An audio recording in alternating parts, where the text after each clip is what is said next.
बांसुरी श्याम बजती रहे आपकी बांसुरी। आइए मैं इस रस को भक्त करता हूँ।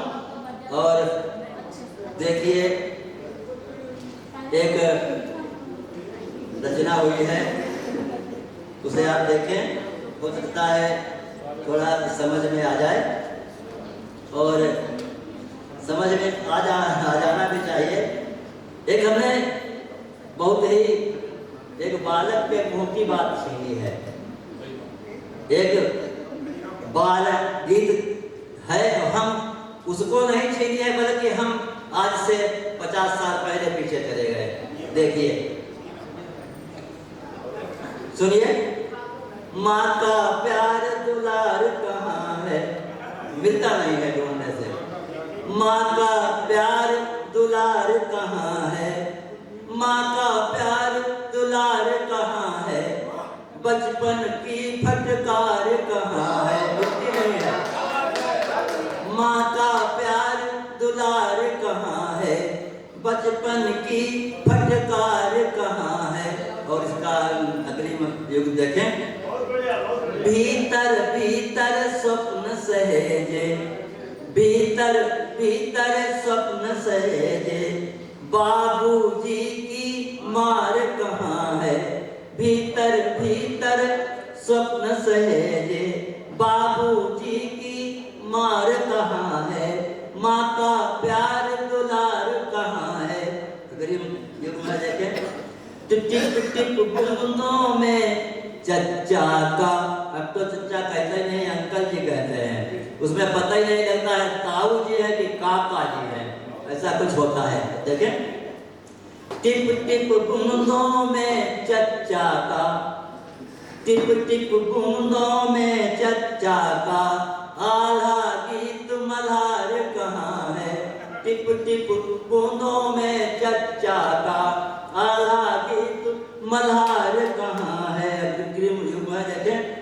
ताऊ जी की डांट पड़े तब, ताऊ जी की डांट पड़े तब, ताई की पुचकार कहाँ है, ताऊ जी की डांट पड़े तब, ताई की पुचकार कहाँ है। और देखें, एक चित्र देखें तो तनिक रुआसा होने पर ही, तनिक रुआसा होने पर ही, तनिक रुआसा होने पर ही, तनिक रुआसा होने पर ही, दादी माँ का प्यार कहाँ है, दादी। और इसका अंतर्युग देखें। रोज सुबह दादाजी पूछे, बहुत बिल्कुल जो है एकदम सटीक है। रोज सुबह दादाजी पूछे, रोज सुबह दादाजी पूछे, चश्मा है अखबार कहाँ है, चश्मा है अखबार कहाँ है, चश्मा है अखबार कहाँ है, चश्मा है अखबार कहाँ है। साथियों, एक पढ़ना चाहता हूँ रचना, बहुत बढ़िया हमें लगती है, आपको कैसी लगेगी ये हम बता नहीं पाएंगे, लेकिन आज से बिल्कुल मिलती जुलती है और अच्छी भी लगेगी। देखें, अभी ये घटना हुई थी, शायद याद होगा, साकार विश्वहरि के उनके जलसे में कई एक इसमें दिवंगत हो गए थे, खत्म हो गए थे। तो हमारे घर की महिलाओं ने थोड़ा प्रण, क्योंकि हमने देखा है अधिकतर आस्था महिलाओं की ही होती है, तो वहां से आई हुई एक महिला प्रण करती है। क्या प्रण करती है कि हम अब नहीं जाएंगे, हम नहीं जाएंगे। देखिए, घर है मंदिर सजैबो, घर है मंदिर सजैबो, बाहर पूजै न जैबो, घर है मंदिर सजैबो,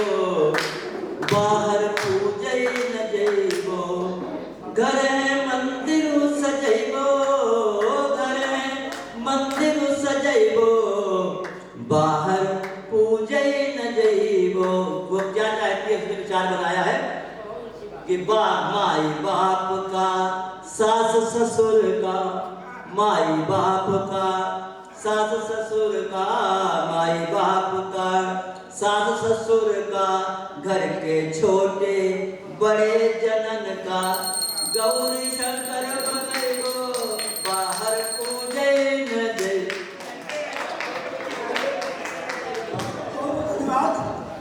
और भाई सभी की तरफ से कमलेश फाउंडेशन के अध्यक्ष सिप्रा जी को जन्मदिवस की हार्दिक। तो ये क्या घंटा होगा इसके? 35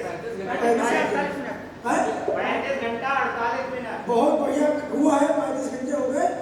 और 35 घंटे पूरे होने पर 3500 रुपए का नगद इनाम देने की घोषणा आगे जो है कर सकते हैं। कर सकते हैं।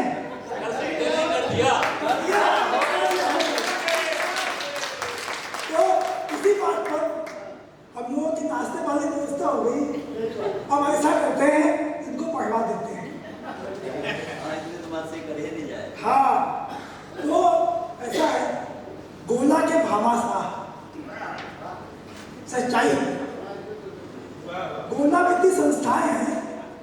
एक संस्थान जो है अगर आदरणीय द्वारिका प्रसाद स्टूडियो नाम, हर साल जैसे आदमी का होता है बजट 10-20 करोड़ रुपए का, वो अपने बिजनेस में खत्म करता है। आदरणीय दस्तूरी जी संस्थाओं के पोषण में छोटी से बड़ी संस्था, हर संस्था, और उसमें से एक संस्था है अखिल भारतीय साहित्य परिषद। उसके प्रांतीय महासचिव हैं, महामंत्री हैं।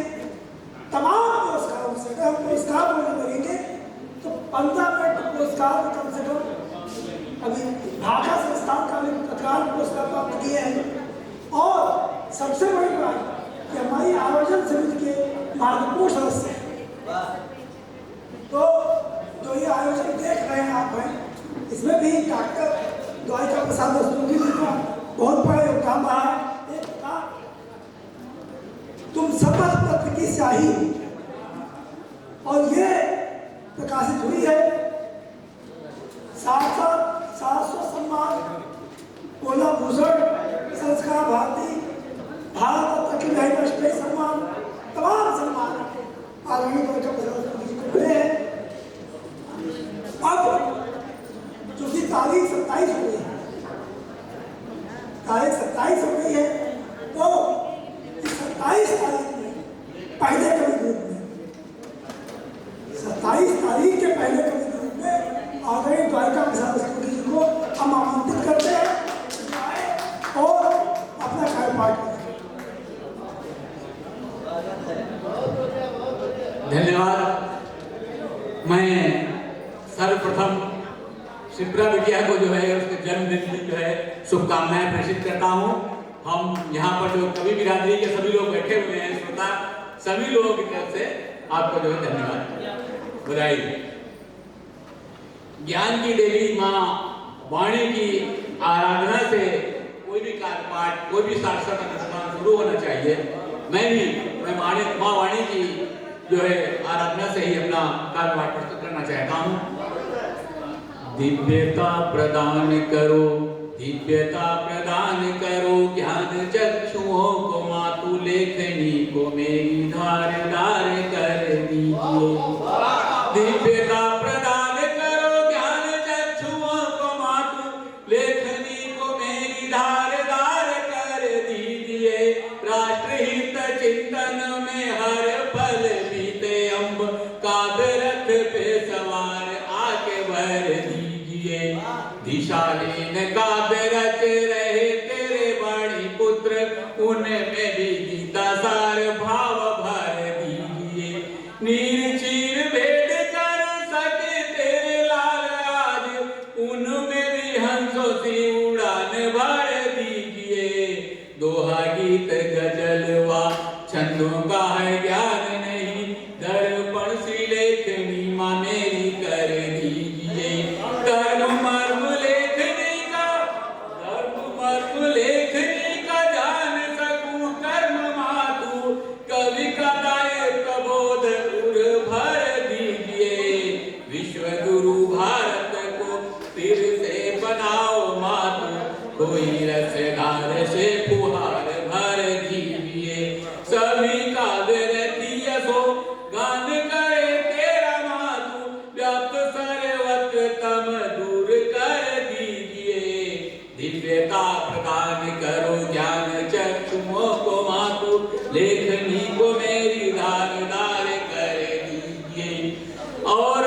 इसके उपरांत चूंकि गोला ने जो छोटी काशी में एक काव्य का प्रोग्राम इतना बड़ा हो रहा है, तो भूत पावन पतित पावन छोटी काशी के भोलेनाथ जो सभी के कष्ट हरने को सदा तत्पर रहते हैं, विश्वान तक कर लिया जिन्होंने, मैं उनकी आराधना भी करना चाहता हूँ। उसके बाद हमारा पाठ शुरू होगा।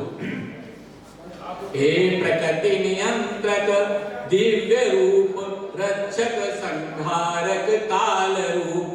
हे प्रकृति नियंत्रक दिव्य रूप, रक्षक संहारक काल रूप। हर काल खंड की तुम्ही प्रीत, प्रलयंकर तेरी सदा जीत। है अग्नि सूर्य और चंद्र नेत्र, प्रतिपल घेरे है भूत प्रेत। सर्पों का डाले कंठहार, है चिता भस्म से तुम्हें प्यार। तेरे तांडव से डरे भूत, हे प्रकृति नियंत्रक दिव्य रूप, रक्षक संहारक काल रूप। हे महादेव विभुदेवेश्वर, हो नित्य अजन्य कालेश्वर। हे नीलकंठ करुणा सागर, गौराथी धन्य तुम्हें पाकर। कि कार्तिकेय गजानन सुत तेरे, चंदा गंगा नंदी घेरे। कैलाश निवासी विश्वरूप, हे प्रकृति नियंत्रक दिव्य रूप, रक्षक संहारक काल रूप। कालों के तुम हो महाकाल, हे ओ यक्ष यज्ञ के बने काल। हो दक्ष यज्ञ के बने काल, पंचम मुख छेड़ा ब्रह्मा का। तब धर्म समाप्त हुआ उनका, हे पार्वती पल्लव त्रिमूर्ति। तुमसे ही हो कामना पूर्ति, त्रिपुरासुर के तुम मृत्यु रूप। हे प्रकृति नियंत्रक दिव्य रूप, कण कण हम सबका कर्जदार। विष पी कर डाला उद्धार, रावण का तोड़ा अहंकार। तांडव स्रोत से कर अर्चित, रावण ने शीश किए अर्पित। ले जा न सका लंका के द्वार, ले चला दशानन लिंग रूप। हे प्रकृति नियंत्रक दिव्य रूप। अब मैं आपके सामने श्रृंगार की एक ऐसी रचना प्रस्तुत करना चाहता हूं कि श्रृंगार का ये समय जो है, ये श्रृंगार का समय और ऐसा समय है जो कि बीच का समय है। इसके तत्काल बाद शुरू हो जाता है जो है आध्यात्म। सुबह जो है पूजा करना आदमी शुरू कर देता है। और मैं कहता हूँ श्रृंगार की पराकाष्ठा जो है आध्यात्म ही होती है। प्रभु भक्त भी प्रेमी व प्रेमिका का ही रूप है। माया बंधन तोड़ने को आत्मा विपुल प्रयास करती रहती है। यहाँ पर बैठे हुए जितने भी भाई बहन श्रोता लोग हैं, जिस जिस उम्र के हैं, वो कोई उसको श्रृंगार के रूप में देखता, कोई उसको अध्यात्म के रूप देता। मेरी रचना इसी से संदर्भित है। मोह पास का बंधन तेरा, मोह पास का बंधन तेरा, तोड़ नहीं मैं पाता हूँ। मोह पास का बंधन तेरा, तोड़ नहीं मैं पाता हूँ। भ्रमित भ्रमर होकर भी उपवन, छोड़ नहीं मैं पाता हूँ। भ्रमित भ्रमर होकर भी उपवन, छोड़ नहीं मैं पाता हूँ। अंतस में रमणीय तुम्हारी, छवि कुछ ऐसी बस जाती, किंतु सहज मर्यादा बंधन, तोड़ नहीं है यह पाती। नैनों के गहरे सागर में, डर से उतर न पाता हूँ। तकता रहता राह न कोई, शब्द किंतु कह पाता हूँ। मोह पास का बंधन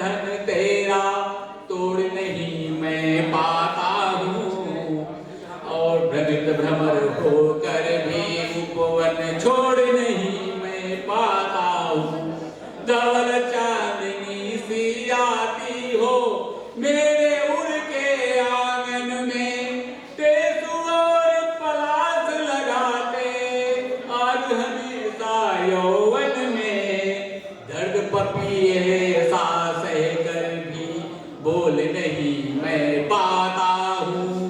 सजनी तेरे बिन सजना मैं कुछ भी सीख न पाता हूँ। मोह पास का बंधन तेरा तोड़ नहीं मैं पाता हूँ। प्रकरण कारण और अकारण दुख झेले संताप यहाँ, मेजबान से घायल पागल में दिखता है घाव कहाँ। सदियों से आत्मा परमात्मा से मिलने के लिए बेचैन रहती है।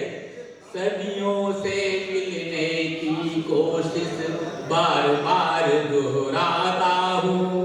चट्टानों से टकरा कर भी चूर नहीं हो पाता हूँ। हो पास का बंधन तेरा तोड़ नहीं मैं पाता हूँ। बस जाओ मन मंदिर में है और न कोई काम यहाँ। तुम बिन वैभव सूनी चितवन दिल को भी आराम कहाँ। रिश्ते फिसल रहे हाथों से पकड़ नहीं मैं पाता हूँ। प्रेमी बन याचना प्रणय की कभी नहीं कर पाता हूँ। मोह पास का बंधन तेरा तोड़ नहीं मैं पाता हूँ। और ये जो श्रृंगार की ये रचना है, प्रेम को मैंने परिभाषित किया है, आप जरा उसका भी आनंद ले। प्रेम शाश्वत सत्य है, अमरत्व की अभिलाष है। कृष्ण राधा मिलन का यह मधुर सा एहसास है। गीत गजलों और छंदों मेरा करवास है। ढाई आखर प्रेम ही तो सृष्टि का विन्यास है। प्रेम ही गांडीव जिससे धर्म युद्ध की आस है। दुष्यंत की उदरी बिना शकुंतला उदास है। प्रेम शाश्वत सत्य है, अमरत्व की अभिलाष है। कृष्ण राधा मिलन का यह मधुर सा एहसास है।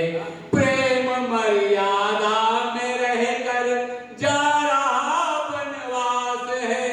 प्रेम मर्यादा में रहकर जा रहा बनवास है।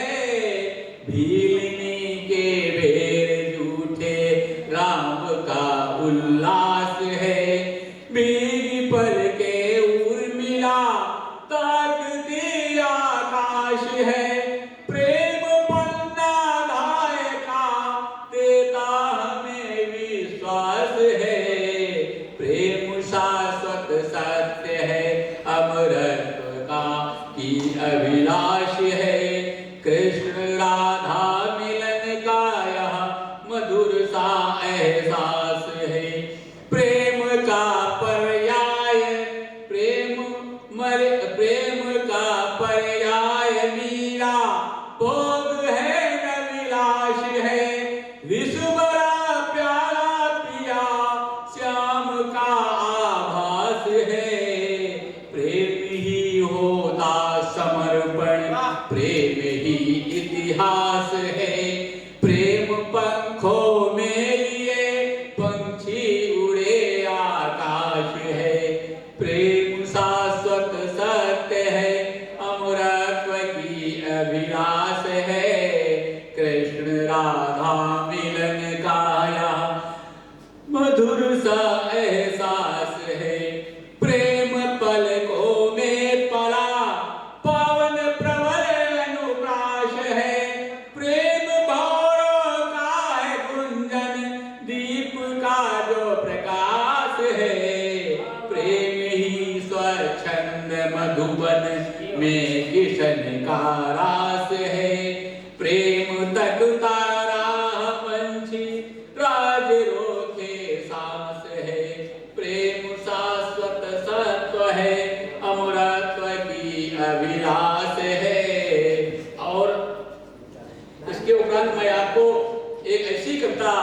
आपके सम्मुख रखना चाहता हूँ, जो जन सरोकार से है कि आदमी कहीं पर भी देखिए अपने आप में सुखी महसूस नहीं, सुख का अनुभव नहीं करता। उसको हर समय ऐसा लगता है कुछ कहीं ना कुछ कमी है और उसको संसार में जो मिलना चाहिए वो नहीं मिला है। यानी वो अपने अधिकारों की बात करता है जबकि अपने कर्तव्यों को भूल जाता है। इसी पे केंद्रित मेरी ये रचना है।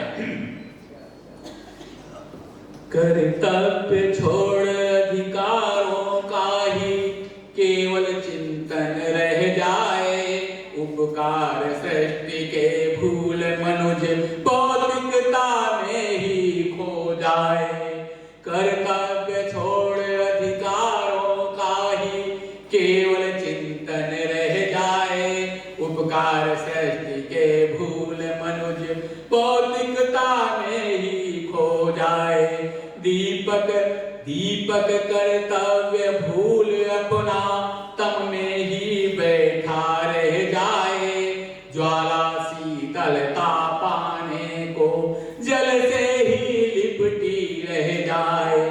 मालिनी स्वार्थ भाव भूले, मालिनी स्वार्थ भाव भूले, वृक्षों की सेवा जाए भूल, सूरज यदि उगना जाए भूल, फूलों में खिलते रहे सूल, तब राष्ट्र भला कैसे कोई सबका हित चिंतन कर पाए।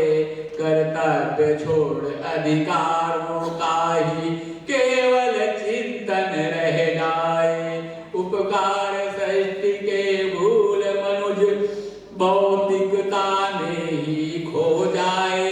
जिन पर चिंतन का भार होता है, जिन राजनीतिज्ञों के ऊपर देश को आगे बढ़ाने का काम होता है, वही भूल जाते हैं। जिन देवालयों में पुजारियों को नैतिकता का पाठ पढ़ाने की आवश्यकता होती है, वो स्वयं बिगड़े हुए हैं। वो और आज स्थिति यहाँ तक पैदा हो गई है कि आदमी जब घर का बुजुर्ग कोई खत्म होता है तो लोग उसके बारे में न सोच करके उसकी धन दौलत के बारे में, उसकी संपदा के बारे में, और यहाँ तक कि उनके मकान के विरासत वसीयत के लिए नगरपालिका पहुंच जाते हैं और वो उनकी जो मिट्टी की जो होती है हाड़ी उसको भूल जाते हैं। तो कहते हैं जिन पर चिंतन का भार वही पुरुषार्थहीन जीवन जीते, गिरती देवालय की गरिमा संस्कार छोड़ मदिरा पीते, गोमुख से विमुख धरातल पर गंगा का कैसा अभिनंदन, आचमन योग्य जल शुद्ध नहीं नदियों का होता उत्पीड़न, संताने ममता भूल रही आंखों में प्रतिपल धोक झूल, वैभव सबने मिल बांट लिया भूले लोटे के अस्थि फूल, वैभव सबने मिल बांट लिया भूले लोटे के अस्थि फूल। संघर्षों की नित बेला है, गुरु से आगे चेला है, सभ्यता भूलते लोग यहाँ हो रहा निरंतर खेला है, सेवा भूले गुरु वैद्य लक्ष्य केवल धन संचय रह जाए, कर्तव्य छोड़ अधिकारों का ही केवल चिंतन रह जाए। और इसके उपरांत मैं आपके सम्मुख एक ऐसी रचना रखना चाहता हूं जिस रचना में आप देखेंगे कि गुरु की महिमा का जो है वर्णन है। एक ही काल, एक ही युग और तीन महान धनुर्धर कर्ण और अर्जुन और तीसरा एकलव्य, लेकिन अर्जुन को ही मान मिला। क्यों? क्योंकि वो गुरु चरणों में समर्पित थे, गुरु पर आधारित है। इस पे संदर्भित मेरी रचना है ये। हो सक्षम योग्य धनुर्धर तुम, पर तुमसे न युद्ध हो पाएगा। एकलव्य से कहता है कोई उन्हीं की बिरादरी का कि तुम युद्ध कभी नहीं कर पाओगे क्योंकि सक्षम हो। कर्ण से कहता तुम सक्षम हो लेकिन तुम द्रौपदी का तुमसे विवाह नहीं हो पाएगा। कारण क्या है सुनिए। हो सक्षम योग्य धनुर्धर पर तुमसे न युद्ध हो पाएगा, आकर के द्रोणाचार्य कोई फिर तुमसे छल कर जाएगा। हो